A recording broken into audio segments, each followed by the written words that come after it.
নবম অধ্যায় শ্লোক নাম্বার আজকে 7 এবং 8 দুইটা শ্লোক আমরা আলোচনা করব। সবাই গীতাকে ফলো করুন।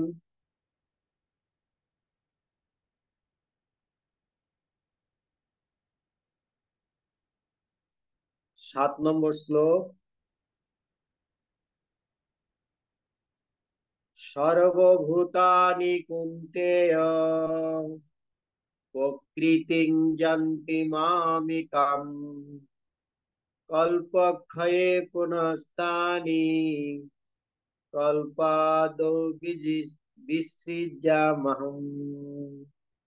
সর্বভূতানি কুন্তেয় প্রকৃতিং যন্তি মামিকাম কল্পক্ষয়ে পুনস্থানি কল্পাদৌ বিসৃজ্যামহম। সর্বভূতানি কুন্তেয় প্রকৃতিং যন্তি মামিকাম কল্পক্ষয়ে পুনস্থানি কল্পাদৌ বিসৃজ্যামহম। সর্বভূতানি সমস্ত সৃষ্টি, কুন্তেয় হে কুন্তি পুত্র, প্রকৃতিম প্রকৃতি, জানতি প্রবেশ করে, মামিকাম আমার, কল্পক্ষয়ে কল্পের অবসানে, পুনরায়, তানি তাদের সকলকে, কল্পাদৌ কল্পের শুরুতে, বিসৃজ্যামি সৃষ্টি করি, অহম আমি। শিল প্রভুপাদের অনুবাদ এবং প্রাঞ্জল তাৎপর্য। হে কুন্তেয়, কল্পের অবসানে সমস্ত জড় সৃষ্টি আমারই প্রকৃতিতে প্রবেশ করে এবং পুনরায় কল্পারম্ভে প্রকৃতির দ্বারা আমি তাদের সৃষ্টি করি। তাৎপর্য: এই জড় জগতের সৃষ্টি, স্থিতি ও প্রলয় পরমেশ্বর ভগবানের ইচ্ছার উপর সম্পূর্ণভাবে নির্ভর করে। কল্পের অবসানে কথাটির অর্থ ব্রহ্মার মৃত্যু হলে ব্রহ্মার আয়ু 100 বৎসর এবং তার একদিন পৃথিবীর 430 কোটি বৎসরের সমান। তার রাত্রির স্থিতিকালও একই। তার 1 মাস এইরকম 30 দিন ও রাত্রির সমন্বয়। এইরকম 12টি মাসে তার 1 বৎসর হয়। এইরকম 100 বছর পরে ব্রহ্মার যখন মৃত্যু হয় তখন প্রলয় হয়। এর অর্থ ভগবানের দ্বারা প্রকাশিত শক্তি পুনরায় তারই মধ্যে লীন হয়ে যায়। তারপরে আবার যখন জড়জগতের সৃষ্টির প্রয়োজন হয় তখন তার ইচ্ছা অনুসারে তা সম্পন্ন হয়। বহুশ্যাম, এক হয়েও আমি বহুরূপ ধারণ করব, এটি বৈদিক সূত্রে ছান্দোগ্য উপনিষদ। তিনি নিজেকে মায়া শক্তিতে বিস্তার করেন এবং তার ফলে সমস্ত জড়জগৎ পুনরায় প্রকট হয়। এখানে প্রভুপাদ এই শ্লোকের অনুবাদে বলছেন, হে কুন্তেয়, কল্পের অবসানে সমস্ত জড় সৃষ্টি আমার প্রকৃতিতে প্রবেশ করে পুনরায় কল্পারম্ভে প্রকৃতির দ্বারা আমি তাদের সৃষ্টি করি। এখানে কল্প বলতে ব্রহ্মার এক জীবনকে বলা হচ্ছে 100 বৎসর। ব্রহ্মার একদিনের আয়ু এখানে দেওয়া হয়েছে। একদিনের আয়ু, একদিন মানে 12 ঘন্টা। 12 ঘন্টার আয়ু এখানে ব্রহ্মার 430 কোটি বৎসর। আমাদের 430 কোটি বৎসর গেলে ব্রহ্মার একদিন মানে 12 ঘন্টা। সেরকম ব্রহ্মার আরো 12 ঘন্টা। তাহলে 860 কোটি বৎসর গেলে ব্রহ্মার একদিন এক রাত্রি হয়। এইভাবে ব্রহ্মার একদিন, এইভাবে ব্রহ্মার 1 মাস এভাবে ব্রহ্মার 1 বছর, এভাবে 100 বছর, 100 বছর যখন পূর্ণ হয় এটাকে কল্প বলা হয়, কল্প। এই এক কল্প যখন শেষ হয়ে যায় তখন ব্রহ্মার মৃত্যু হয়। তখন সমস্ত সৃষ্টি ভগবানের মধ্যে গিয়ে আবার প্রবেশ করে।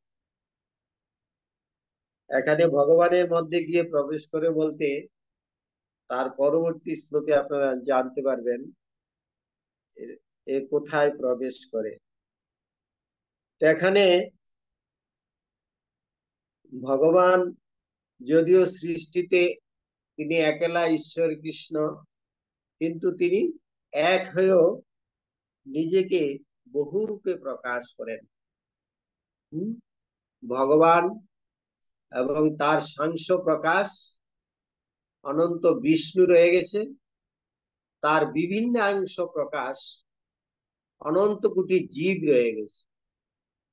এই জীব হচ্ছে ভগবানের অনন্ত কোটি প্রকাশ। এইভাবে অনন্ত কোটি ব্রহ্মাণ্ডে, অনন্ত কোটি গ্রহে, অনন্ত কোটি জীব এভাবে ভগবান প্রকাশিত করেন। এবং ব্রহ্মার 1 বছর, ব্রহ্মার যখন 100 বছর শেষ হয়ে যায় তখন সমস্ত ব্রহ্মাণ্ড গিয়ে মহাবিষ্ণুর মধ্যে প্রবেশ করে এবং সমস্ত জীব সেখানে সূক্ষ্ম রূপে মহাবিষ্ণুর মধ্যে অবস্থান করতে থাকে।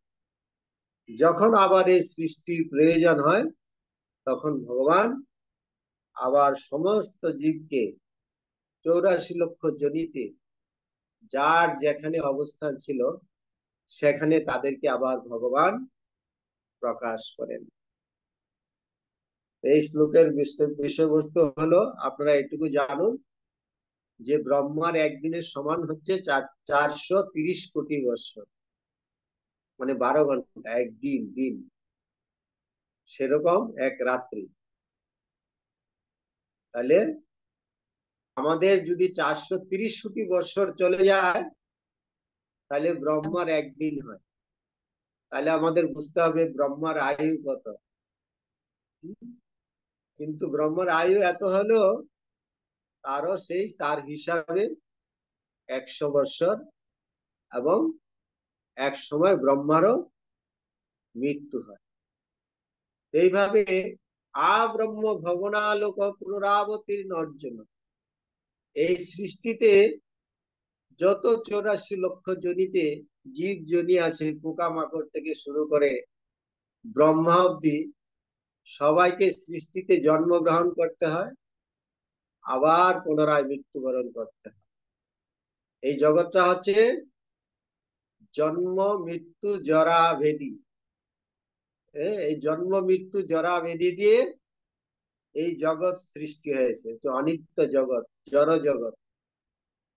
ভগবানের দুইটা প্রকৃতি আছে, একটা হচ্ছে পরা প্রকৃতি, একটা হচ্ছে জরা প্রকৃতি।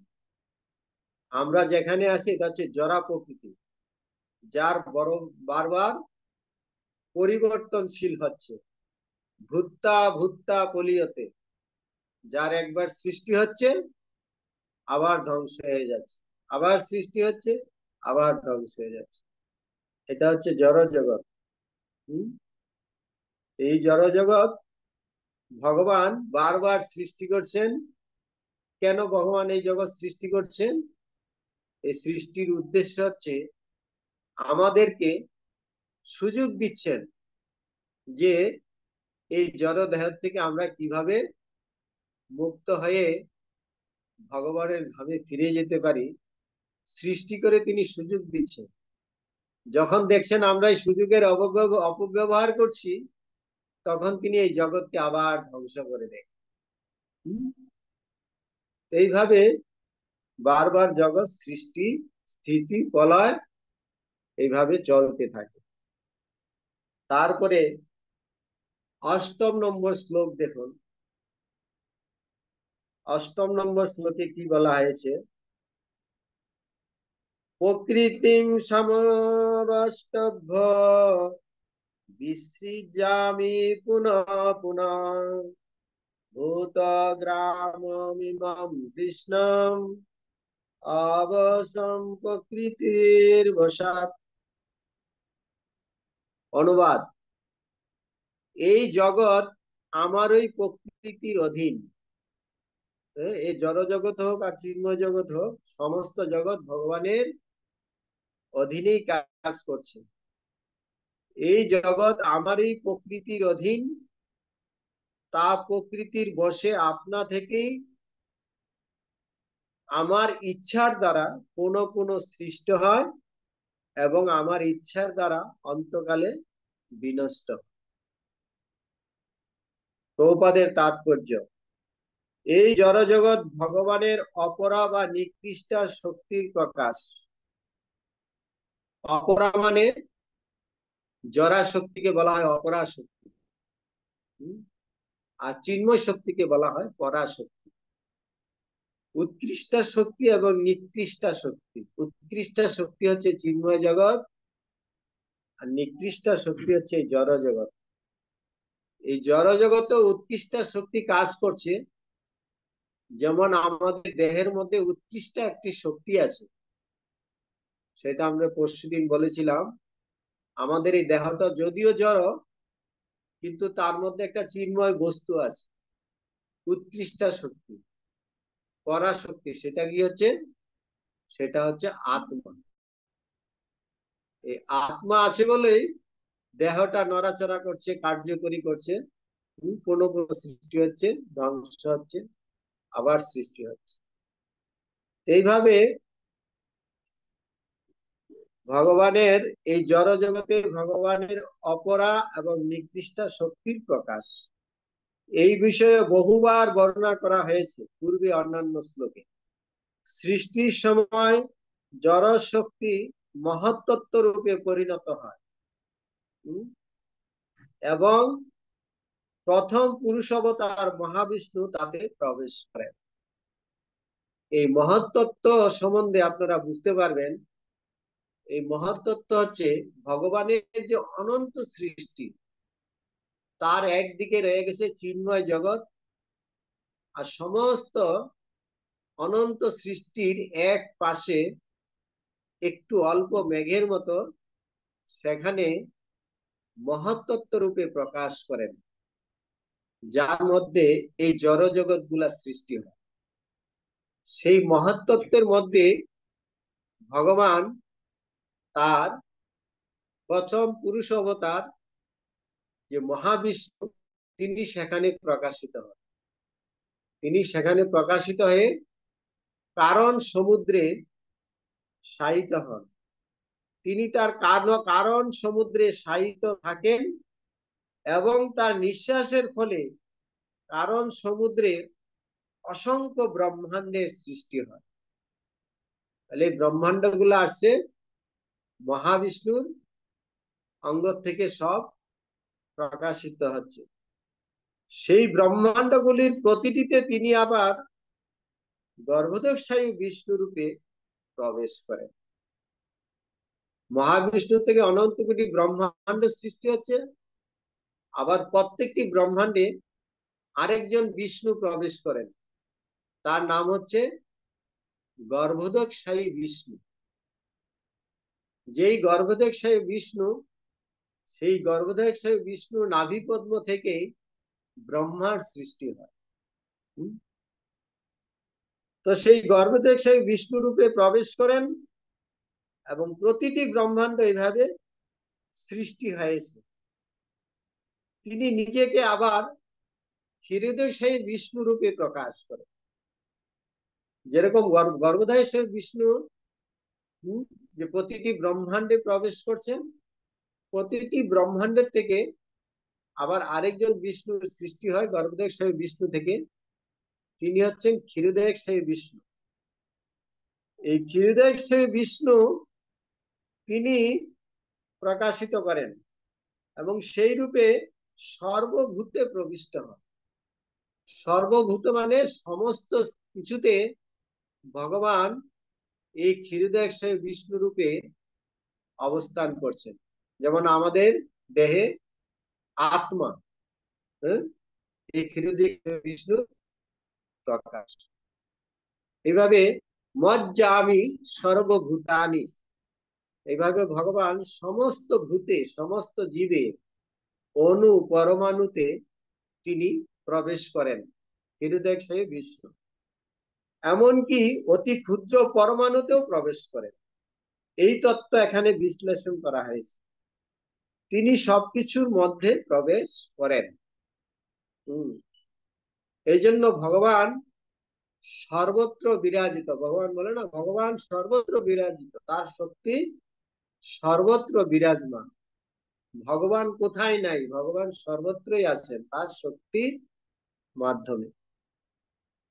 এখন তাৎপর্য, এখন জীবেদের ক্ষেত্রে যেটি হয়ে থাকে তাদের প্রকৃতির গর্ভে সঞ্চারিত করা হয় এবং তাদের অতীতের কর্ম অনুসারে তারা বিভিন্ন অবস্থা প্রাপ্ত হয়। এইভাবে এই জড়জগতের কার্যকলাপ শুরু হয়। সৃষ্টির একেবারে শুরু থেকেই বিভিন্ন প্রজাতির জীবেদের কার্যকলাপ শুরু হয়। এমন নয় যে সবকিছু বিবর্তিত হয়েছে। ব্রহ্মাণ্ড সৃষ্টির সঙ্গে সঙ্গে একই সময়ে বিভিন্ন প্রজাতির সৃষ্টি হয়েছে। মানুষ, পশু, পাখি সমস্তই একই সঙ্গে সৃষ্টি হয়েছে, যার কারণ পূর্ব শ্লোকের প্রলয়ের সময় জীবেদের যার যেমন বাসনা ছিল সেইভাবেই তারা আবার অব্যক্ত। এই সৃষ্টি যখন ধ্বংস হয়ে যায় তখন 84 লক্ষ জনিতে যত জীব জনি আছে তাদের কর্ম বাসনা অনুসারে তারা সূক্ষ্ম রূপে আবার সেই প্রকৃতিতে অবস্থান করতে থাকে। হ্যাঁ, সৃষ্টির যে প্রকৃতির সূক্ষ্ম রূপ সেটাকে বলা হচ্ছে মহত্তত্ত্ব রূপ, যেখানে মহাবিষ্ণু তার অঙ্গে গিয়ে সমস্ত সৃষ্টি গিয়ে সেখানে অবস্থান করে এবং যার যার পূর্ব কর্ম বাসনা অনুসারে সেখানে গিয়ে অবস্থান করে। আবার সৃষ্টির যখন প্রকাশ হয় তখন তার পূর্ব বাসনা অনুসারে আবার এই জগতে 84 লক্ষ জনিতে সমস্ত জীব প্রকাশিত হয়। এমন নয় যে ডারউইনের মতবাদ অনুসারে বলা হয় যে বানর থেকে মানুষ হয়েছে, এরকম বিবর্তনের মাধ্যমে 84 লক্ষ জনি হয়েছে, এরকম নয়। এখানে বলা হয়েছে যে ব্রহ্মার সৃষ্টির পরপর 84 লক্ষ জনি যে জীব, এখানে পশু পাখি সমস্ত জীবেই তার পূর্ব বাসনা নিয়ে আবার একই সাথে প্রকাশিত হয়। এইভাবে আবার তারা ব্যক্ত হয়। এখানে অবসান শব্দটির দ্বারা স্পষ্টভাবে বলা হয়েছে যে এই প্রকৃতিতে জীবেদের কিছুই করার থাকে না। পূর্বের সৃষ্টিকালের মধ্যে থাকার সময়ে তাদের পূর্ব জীবনে তাদের সত্তার যে অবস্থা ছিল ঠিক সেইভাবেই তারা আবার অভিব্যক্ত হয়, মানে প্রকাশিত হয়, এবং এই সবই সাধিত হয় শুধুমাত্র পরমেশ্বর ভগবানের ইচ্ছার প্রভাবে। আমরা কালকে বলেছিলাম যে ভগবানের ইচ্ছা ছাড়া কোনো কিছু হয় না, ভগবানের ইচ্ছা ছাড়া একটা পাতাও নড়ে না। এই ভগবানের ইচ্ছায় এই জগতের সৃষ্টি স্থিতি প্রলয় সম্পাদিত হয়। এটি পরমেশ্বর ভগবানের অচিন্ত শক্তি এবং বিভিন্ন জীব প্রজাতি সৃষ্টি করার পরে তাদের সঙ্গে তার কোনো সংস্পর্শ থাকে না। বিভিন্ন জীবের কর্ম বাসনা পূর্ণ করবার জন্যই জড়জগতের সৃষ্টি হয়, তাই ভগবান তাতে লিপ্ত হন। তাহলে জড়জগৎ কেন সৃষ্টি হয়? জড়জগৎ সৃষ্টি হয় আমাদের কর্ম বাসনা অনুসারে। আমরা যেই দেহে এসেছি যে যেই পরিস্থিতিতে এসছি আমাদের এটা পূর্বের কর্মের বাসনা। আমরা যে যেরকম ফল এখন লাভ করছি, যে যেরকম আমরা সুখ দুঃখ পাচ্ছি, এগুলি আমাদের প্রারব্ধ কর্মফল। হ্যাঁ, সেই কর্মফল নিয়ে আমরা এই দেহে অবস্থান করছি। এইভাবে 84 লক্ষ যোনিতে তার জীব তার কর্ম অনুসারে তার কর্মফল ভোগ করতে থাকে। এই কর্মটা কখন শেষ হয়? যখন জীব সে সম্পূর্ণভাবে ভগবানের যতক্ষণ অব্দি শরণাগত না হয় ততক্ষণ অব্দি। ব্রহ্মাণ্ড ভূমিতে কোন সৌভাগ্যবান জীব গুরু কৃষ্ণ প্রসাদে পায় ভক্তিলতা। এই ব্রহ্মাণ্ড ভ্রমণ করতে করতে করতে করতে কোন সৌভাগ্যবান জীব এইভাবে সাধুগুরু বৈষ্ণবের সান্নিধ্যে আসে, এসে সে তার প্রকৃত স্বরূপকে জেনে সে তার যথার্থ কার্যে যুক্ত হয়। আমরা আমাদের স্বরূপ কি? জীবের স্বরূপ হচ্ছে কৃষ্ণের নিত্য দাস, ভগবানের সেবা করা। তো যতক্ষণ অব্দি জীব ভগবানের শরণাগত না হয় ততক্ষণ জীবকে এই 84 লক্ষ যোনিতে বারবার জন্ম মৃত্যু চক্রে আবর্তিত হতে হয়। এটা আমাদের চলতে থাকে। এইভাবে 4 থেকে 10 নম্বর শ্লোকে এই বিষয়গুলো বারবার ভগবান আলোচনা করেছেন। এবং এই আমরা এই সৃষ্টির সেই সৃষ্টিতে দেখতে পাচ্ছি যে ভগবানের 3 পুরুষ অবতার। এগুলি আমাদের মনে রাখতে হবে যে সৃষ্টিতে ভগবানের 3 পুরুষ অবতার কার্য করে। ভগবান থেকে প্রথম পুরুষ অবতার হচ্ছে মহাবিষ্ণু, যার থেকে অনন্ত কোটি ব্রহ্মাণ্ড সৃষ্টি হয়। মহাবিষ্ণু থেকে আরেকজন বিষ্ণুর সৃষ্টি হয়, তিনি হচ্ছেন গর্ভদায়ক বিষ্ণু, যার নাভি পদ্ম থেকে ব্রহ্মার সৃষ্টি হয়। প্রতিটি ব্রহ্মাণ্ডে এরকম একজন করে গর্ভদায়ক বিষ্ণু আছেন। সেই গর্ভদায়ক বিষ্ণু থেকে আরেকজন বিষ্ণুর সৃষ্টি হয়, তিনি হচ্ছেন ক্ষীরোদক বিষ্ণু। এই ক্ষীরোদক বিষ্ণুই হচ্ছেন সমস্ত ভূতে মানে সমস্ত জীবে 84 লক্ষ যোনিতে তিনি আত্মারূপে সবাইকে দেখভাল করছেন, পরিচালনা করছেন। এইভাবে 3 পুরুষ অবতার এই সমস্ত ব্রহ্মাণ্ডে এই জড়া প্রকৃতিতে কার্য করে যাচ্ছে। কিন্তু ভগবান স্বয়ং শ্রীকৃষ্ণ তাকে নিজেকে এই কার্যে কোনো হস্তক্ষেপ করতে হয়নি। তার ইচ্ছা শক্তির মাধ্যমে সমস্ত কিছু কার্য সম্পাদিত হয়। হরে কৃষ্ণ। এই শ্লোকের বিষয়বস্তু এইটুকুই আছে। এখানে আমরা যতটুকু বুঝতে পারলাম তার উপরে আলোচনা করলাম। তারপর শ্লোকে আরো 2টা শ্লোকে এইভাবে আলোচনা করা হবে। তারপরে আমাদের 11 নম্বর শ্লোক থেকে অন্য বিষয়ের উপর আলোচনা করা হবে। এখানে আজকে আমরা 7 এবং 8 2টা শ্লোক আলোচনা করলাম। এটাতে আমরা যা যা জানতে পারলাম যে ব্রহ্মার যে 100 বছর আয়ু, এটাকে এক কল্প বলা হয়। এক কল্প যখন শেষ হয়ে যায় ব্রহ্মারও মৃত্যু হয়। আবার এই কল্পান্তে সমস্ত সৃষ্টি ভগবানের মধ্যে প্রবেশ করে। আবার যখন সৃষ্টির প্রকাশ হয় আবার ব্রহ্মার প্রকাশ। এটা হলো ব্রহ্মার জন্ম এবং মৃত্যু। এবং তার আয়ু এখানে দেখানো হয়েছে। তার একদিনের আয়ু এখানে দেখানো হয়েছে। তার 100 বছর যে আয়ু কত সেটা আমাদের হিসাবের মধ্যে নেই। এরকম ভাবে আলোচনা করা হয়েছে।